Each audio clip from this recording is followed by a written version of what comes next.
இது உங்க மூளைக்கு நீங்க அனுப்புற ஒரு நேரடி சிக்னல். நம்ம உடம்புல நரம்புகள் ஒரு எக்ஸ் வடிவத்துல இணைக்கப்பட்டிருக்கு. வலது நாசி சுவாசம் நேரா மூளையோட இடது பக்கத்தை, அதாவது லெஃப்ட் ஹெமிஸ்பியரை தூண்டுது. மூளையோட இடது பக்கம்தான் தர்க்கம், பகுத்தறிவு, செயல்பாடு, மொழி ஆகியவற்றுக்கான மையம். அதே மாதிரி இடது நாசி மூளையோட வலது பக்கத்தை, அதாவது ரைட் ஹெமிஸ்பியரை தூண்டுது. அது படைப்பாற்றல், உள்ளுணர்வு, உணர்ச்சிகளுக்கான மையம்.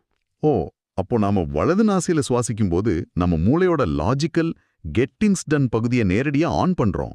ஆமா, அது மட்டும் இல்ல, இது உங்க உடலோட வெப்பநிலைய லேசா உயர்த்தும்.